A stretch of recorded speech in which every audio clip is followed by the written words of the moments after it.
Hey guys, Ricky Widmer here from Most Valuable Podcast. You're about to listen to a little bit of our primetime podcast that we recorded this week. Make sure to go to BlogTalkRadio /Most Valuable Podcast for our full-length podcast that you can go ahead and download. I hope you enjoy it. I know me and Brandon did recording it. This podcast is brought to you by Most Valuable Podcasts, leading the league in podcasting entertainment. What's up, everybody? Ricky Widmer here, along with the one, the only, Brandon Swanson. Hey. And we are back like we always are for the Primetime Podcast here on Most Valuable Podcast. If you're watching on YouTube, hey guys, how's it going? If you are listening on Blog Talk Radio, Stitcher, iTunes, wherever you may be listening, thank you for giving us the download, spending a little bit of time with us today. As we're talking about college basketball. It was one of those things where I'm like, what's going on in football? And I said, you know what? Screw it. Push it off to the side. We are in basketball mode pretty much from now until all the way through March, right, Brandon? We can't go away from the round spherical ball. You know, you're absolutely true, but there's going to be so much picking up here in these next couple of weeks, and can you believe it? Come Wednesday, it's March 1st. Can you believe that also the kiss of death has already struck and it didn't even take a week? Yeah, you know, it didn't even take honestly, a full week. Thinking back on the segment that we talked about last week with Gonzaga, where they basically crowned their asses. I really am so upset with myself. Because I allowed you to talk about it, and I should have known better. Yeah, you should have known that was going to happen. If you missed it from last week, go check out our segment where we talked about will Gonzaga win the national championship this year, and I kind of proclaimed them as my champion, giving them the good old Smoochy Wallace, the smooch of death. But we're going to be talking about Gonzaga again today. And I'm really emphasizing that, guys, because we got a comment. We're trying to better ourselves. Apparently, I was saying it wrong last week. I kept saying Gonzaga.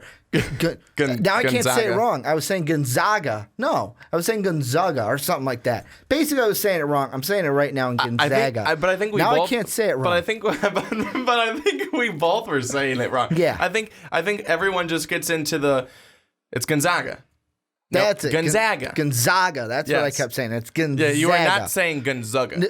You know what? You don't even know how you said it wrong. I couldn't think about the wrong way. The basic point is that we're saying it right, but let's dive into the conversation. And what we're going to start the podcast off with is the Zags loss. They lose 79-71 to BYU. We're not going to focus too much on them specifically, but what we will focus on is, Brandon, how does this affect the race for the 1 seeds in March Madness? Well, I'll tell you what, is I think that it pretty much doesn't change anything.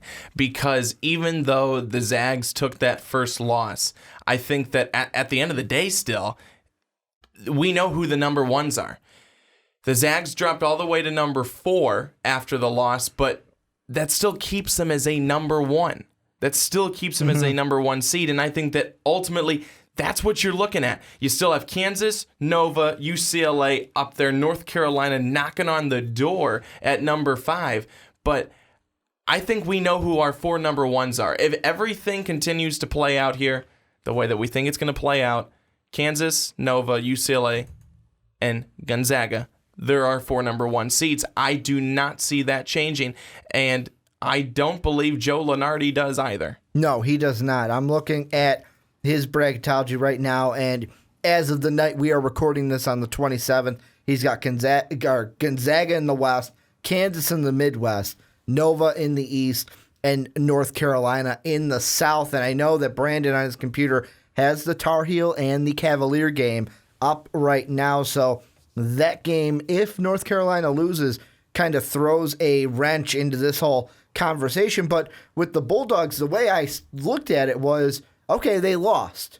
You get a free pass. This team has been so good all year long. They were undefeated. We were talking about them possibly going undefeated into their conference tournament. They still have 2 more losses on the 2 teams behind them in Kansas and Villanova. 2 fewer losses. Yeah, well, basically Kansas and Villanova now have 3. And I mean, go Butler. They were the big ones helping the Bulldogs out. in that one as Butler was able to beat Villanova this weekend as well. So the Villanova-Hova, they picked up a loss this weekend too. But I don't think it changes much. And the reason why is I think that the Zags are good. I think the Zags are a lock. Kansas, to me, is a questionable team because they got to win their conference. They won the regular season tournament this past weekend. I think it's the 13th season that they have won the regular season crown, like 13th consecutive season. They got to win the conference tournament, though. If Baylor is able to sneak it out and beat them, Baylor, sneaky team, they're at a 2 seed right now. North Carolina, they also have to win their conference. Villanova, they have to win the regular season. And even if they get upset in the tournament, I think Villanova and Gonzaga are the 2 locks. It's those other teams that play in the Big 12, that play in the ACC. I'm talking about the Tar Heels. I'm talking about the Jayhawks. Those are the teams that I would worry about because especially in the Big 12, Baylor's sitting there at a 2 seed and, you shake your head like, oh, how strong of a 2 seed are they? But if they can rack up a Big 12 conference tournament champion, that gets thrown into the pot, into the discussion when we get to Selection Sunday. I'll tell you what, though. I just don't think that Baylor is strong enough to be able to try and even win that over Kansas. I mean, I think that look at what Baylor has done this season. Some good things. I mean, they were number 1 at one point, but I just don't see them being strong enough to overtake a Kansas team that they too have had their moments this season. They got blown out by West Virginia. They lost a close one, a tough one to Iowa State. But I still think that Kansas is a better team than Baylor, and Baylor is not a team that I would be afraid of. This is, kind of goes back to what we talked about last week a little bit. Baylor is not a team that I'm afraid of come tournament time. Well, and I mean, Baylor, in order to do it, I'm not saying that it's, Baylor's a team to be scared of. I'm just saying once we get to the conference tournament, Brandon, I don't care who you are. I don't care what you've done. There's a little part of me that goes, anything can happen. Look at George Mason. Look at Butler with Gordon Hayward when they went to the championship. Look at UConn with Kemba Walker, how that team got on a hot streak. It's the conference tournament time where if a team's able to just snap it and go, they can make a run and they can do things in the tournaments. Really this time that kind of starts that momentum for the teams that do go on a roll. And I'm looking at the bracket right now for the Big 12. If the season were to end today, this is how the Big 12 tournament would look. And with the 1 seed, how it works is the 1 and 2 seeds, they get a bye. And right away, Kansas, they're already a lock for the 1 seed. They would wait the winner of 8-9. So how it would work is right now, Kansas would get a bye and West Virginia would get a bye. They would wait opponents for the second round. The other teams that would get byes but know who they are playing is we would have the 3 and the 4. We would have Iowa State and Baylor on each side. Baylor would play Oklahoma State. Iowa State would play Kansas State. And Ricky, just to jump in really quick, the top 6 teams actually get a bye. Yeah, that's what I'm saying. And I thought you said the top 2. The top 2 get the bye, but they wait to see the first opponents. The other 2, the other 4, I should say, they get a bye, but they know who they're playing. So Baylor knows, okay, we're playing Oklahoma State. Iowa State knows we're playing Kansas State. Right now it'd be Kansas and West Virginia that'd be sitting there going, we got to wait for who we're seeing. The last 4 teams that would play day 1, which would be Wednesday, March 8th, it's coming up pretty soon. That's next week. Those 4 teams would be TCU, Texas Tech, Oklahoma, and Texas. And how it would work is TCU would play Texas, Texas Tech would play Oklahoma. And for me, you look at Baylor. Right now they have 1, 2, 3, 4. So they would play Oklahoma State. That's a tough matchup. That's a really, Oklahoma State's a team that many are saying could be a Cinderella this time come tournament. they could even they could just lose right there and be done. But if they win that, they would have to go through probably Kansas in the semifinals. Then in the finals, it's anyone's game. There's a possibility that Baylor, in order to get to the championship of the tournament, they would have to beat a tough Oklahoma State team that many are going to think are a Cinderella this year, the number 1 seeded Kansas team, and West Virginia. If they could do that, just a win over Kansas and West Virginia on a neutral court, it would be really hard to say, let's not boost them up to a 1 seed. It'd be hard. It'd be really hard to say, let's keep them at a 2. Because if they beat a 1 seed and then beat West Virginia, who is also a 23-6 team and a really good team and a lock for the tournament, like I said, it'd be hard to make the case to not have them be a number 1 seed. I think that, ultimately, again, it really does come down to kind of who the matchups are. Mm-hmm. And the matchups are definitely key. Do we see one of these teams, a K-State? Do we see a K-State like come out and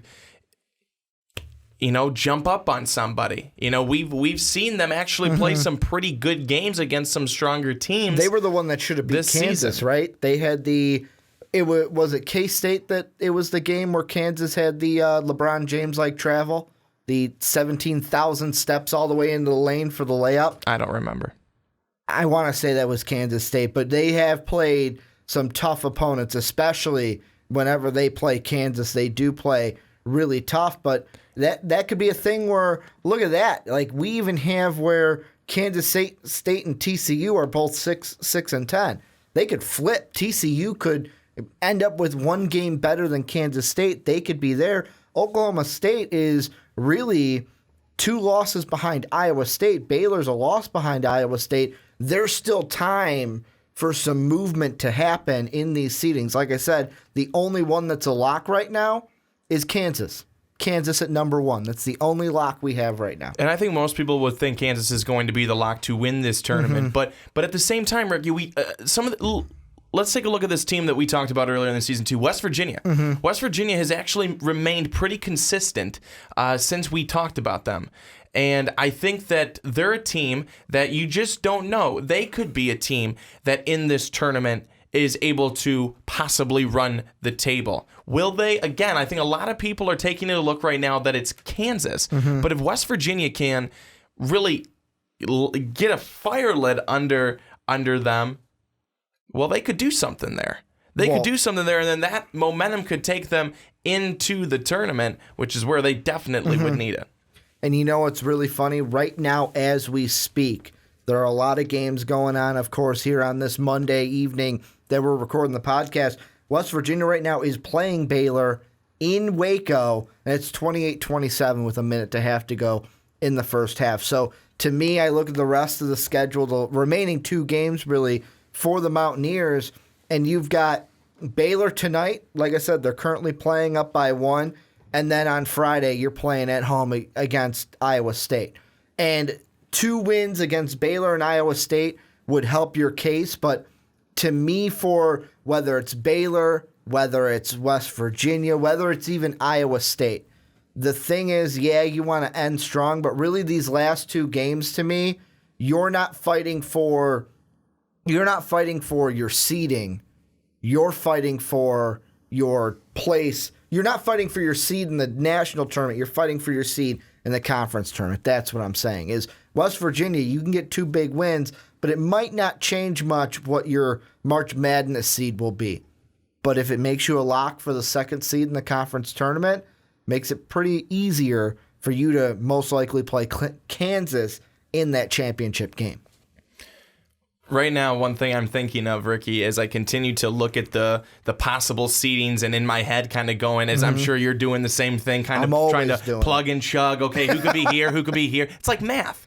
I was never good at that, but I'm much better at this type of math. But I think that you take a look at Kansas. Kansas could possibly get Texas Tech in that first game that Kansas would play. Now, Texas Tech earlier in the season, they beat West Virginia by 1 point in overtime. They beat Kansas State when K-State was number 25. Could Texas Tech come out, bring enough energy, and get a Kansas team that maybe is overlooking them, looking to the next game in the semifinals, even looking towards the championship game because they're there so often?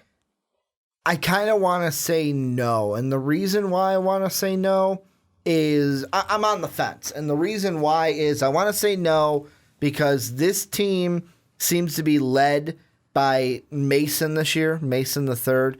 And he's been on another level. The senior leadership, he's been there all season. And really, like when Texas Tech and Kansas played earlier in the season, 80-79, that was the close one. But when they played earlier in Kansas, Kansas blew them out, 85-68. So we kind of had a tale of two teams. Of course, this game would be on a neutral court. It would not be at the Allen Fieldhouse.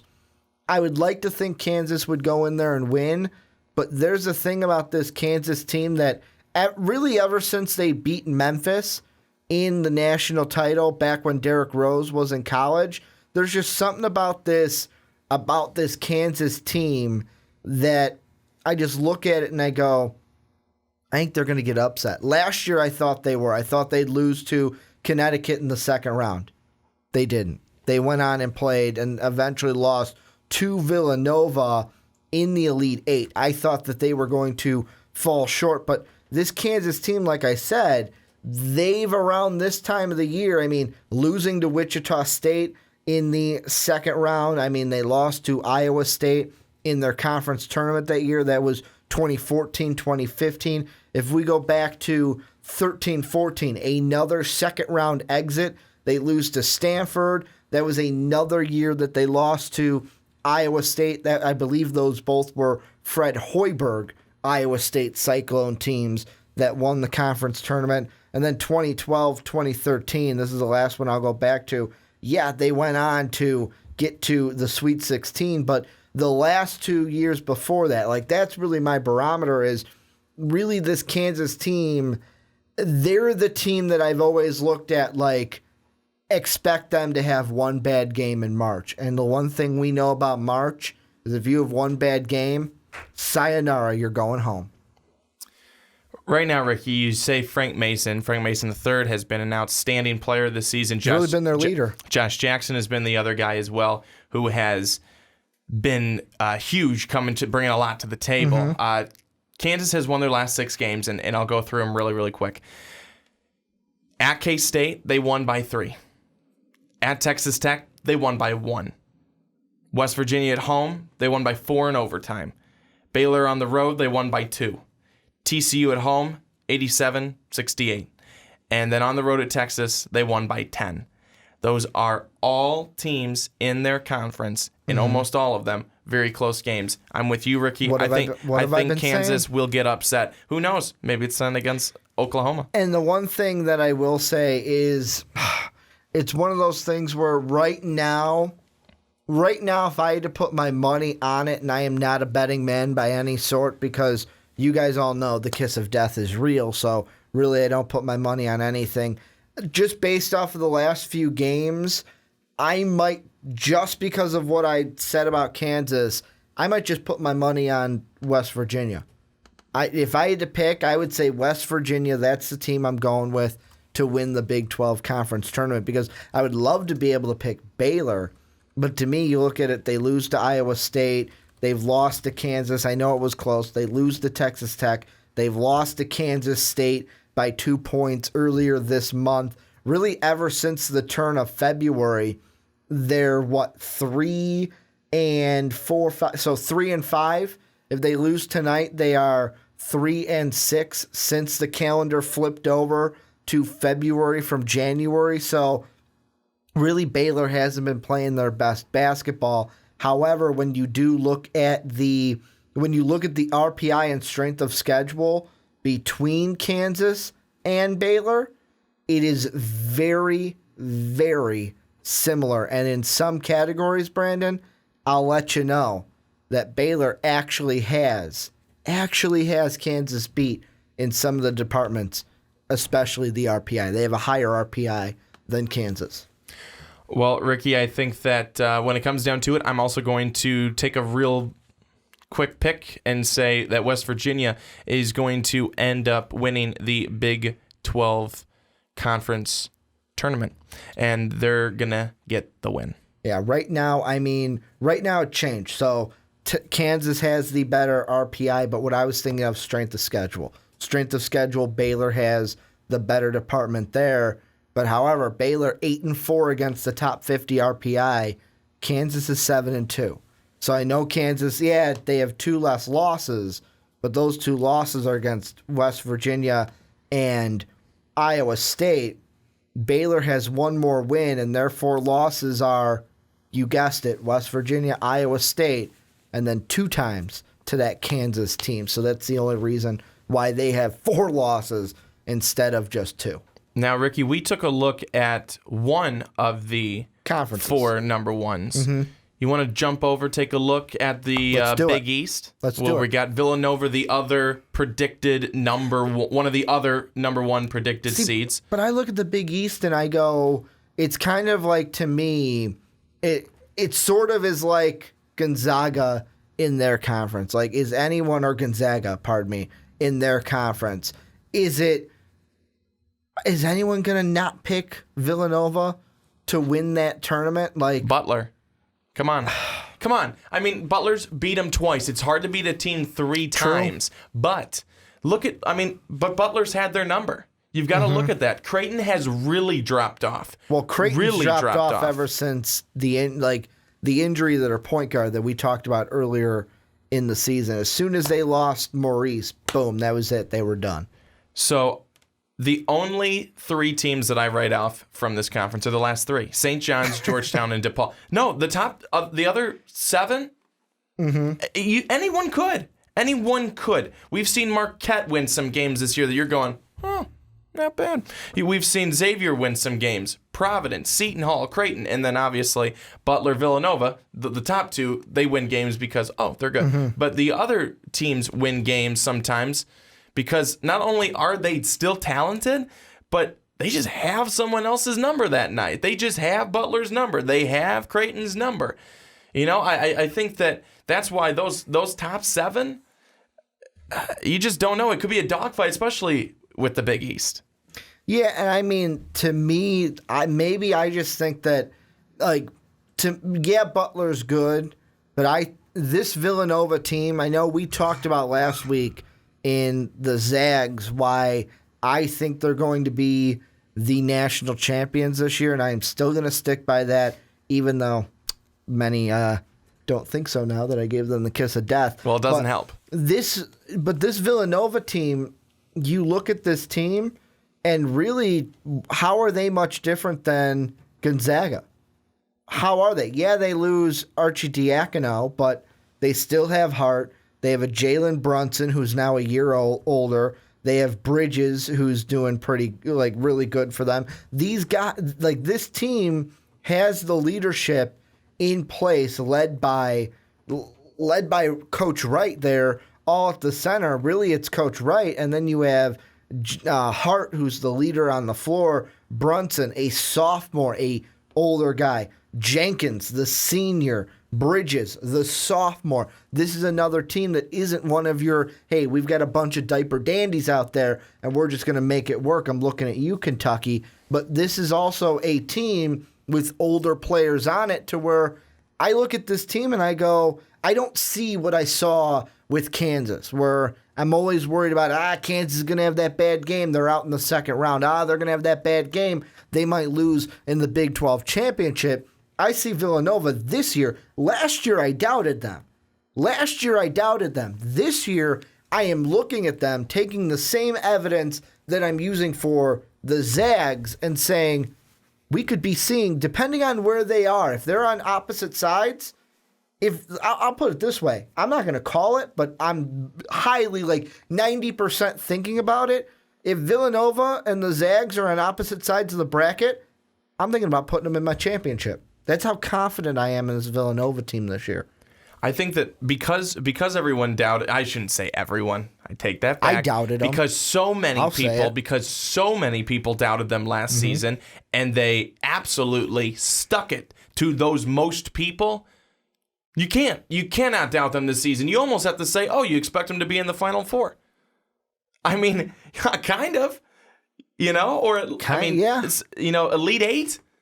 You expect another good run from them. And I think that, this is, a team that has a lot of talent, a team that has been good, but a team that I don't think has necessarily had the same feel around it as it did last year. I think that it was a little bit different last year, where it was just some of those games, they were just getting those big wins, and there was something special about it. I'm not feeling that as much, or possibly seeing that as much with this year's team, but still a team that I think has a chance to definitely go deep in the tournament, and that's the national tournament. However, you take a look again at their Big East tournament, and I'm worried about Butler. I'm worried about Butler because Butler has been very, very good and has had their number this season so far. The 3 losses that they have, 2 to Butler, 1 to Marquette. And that's the thing, that if it is a bracket of, hey, you know what, we are going to have Villanova and Butler play for, let's say, the championship in that Big East tournament, what's it to say that, yeah, you can say, well, Butler's had their number, but what's it to say Villanova says, hey, third time's a charm. We're not going to let you beat it. I would actually love to see that. I want to see Butler-Villanova Big East championship game for that conference tournament, because I don't think it's going to be a blowout for either side.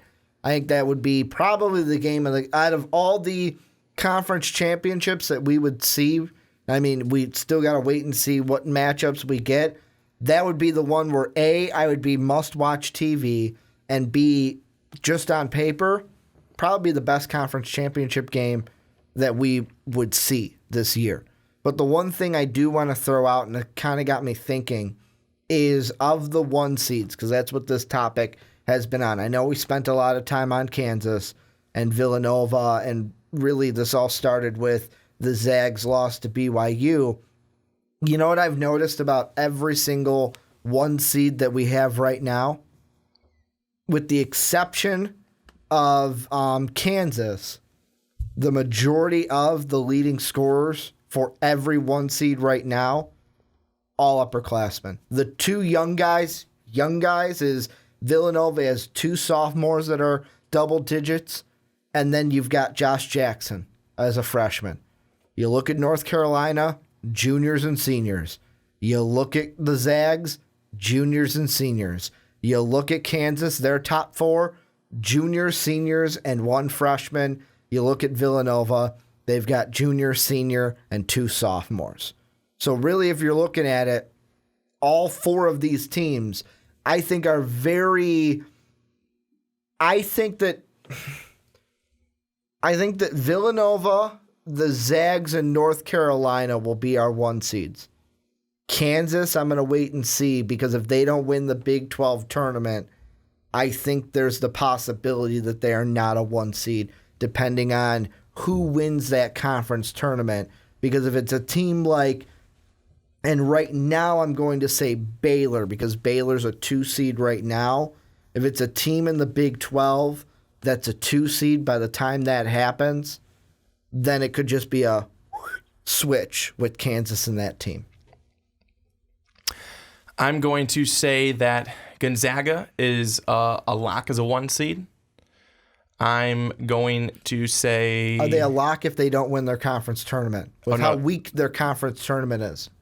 No, I already assumed that they were going to win there. That was with me assuming that Gonzaga is going to win their conference tournament. Okay. Kansas, don't know if they will. Villanova, don't know if they will.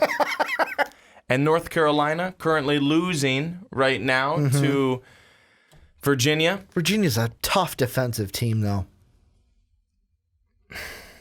North Carolina, another one. I don't know if they will. So really, your only lock lock right now, Gonzaga. The other three, they're pretty strong right now. Mm-hmm. They're gonna have those three will have tough conference tournaments. You know, it's funny, and one of these teams we're going to talk about in the next segment because we're going to go to the Pac-12. But I look at the 2 seeds right now in Lenardi's bracket. Kentucky just got a big win over Florida. If they can win the SEC tournament, if just one of those 3 loses, I'd easily put them as a 1 seed. Louisville, they're a team that if, let's say, they win the ACC and North Carolina doesn't, they could jump North Carolina. And then Baylor, if they win the conference tournament, they could jump Kansas. Like, there are a lot of teams right now. And then Oregon, if Oregon wins the Pac-12, all of the 2 seeds right now, kind of like how I'm picturing it in my head, is they're just like the dogs waiting in the pit with like just the saliva foaming at the mouth, waiting for you to just drop that big steak in there for them. Yeah. Because they're waiting for it. And that steak has a big old number 1 seared right into the middle of it. And those 4 will rip it to shreds trying to fight for it. And how far do you think I'm off with? Do you think I'm too far off with those 3 of wanting to wait and see and saying that I don't necessarily know if they're all locks? You're not far off because you changed my mind on North Carolina. I'm going to put them to an iffy 2. I feel confident that they might be able to win their conference tournament, but they got Louisville. Duke, if they can turn it on at the right time. Yeah. I mean, what if we get a team like a scary team like a Clemson who's like, you know what? We need to go far in this conference tournament in order to make the tournament, and they go on a run. They just need a big upset win. Even if they just upset North Carolina and then get bounced the next round, that could be enough to get them in the tournament. So Kansas and North Carolina, I'm with you.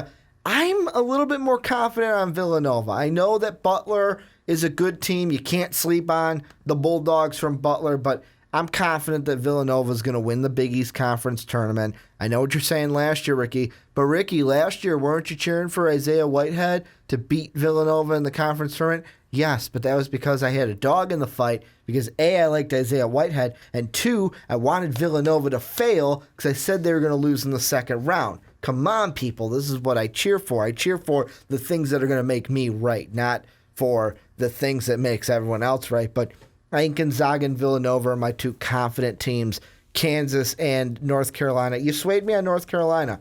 I'm putting them in the region right now. Not a down, not an up, just right there in the middle, little lukewarm. But any last thoughts? We've gone for a while on the 1 seeds. Any last thoughts on the 1 seed race? No, I think we covered it all. Okay, this is where you guys come in. You guys let us know down below what you guys think. How does, really the first question of how does Gonzaga's loss affect the 1 seed race, and then everything else we talked about. Who's in the play for the 1 seeds? Who do you have being the 1 seeds at the end of the year? How do you think everything is going to turn out? Let us know down below in the comment section. Well, thank you guys for checking out this video from the Primetime Podcast. If you want to check out more, click right over here. The video's right over here. Check it out. Check it out. Check it out.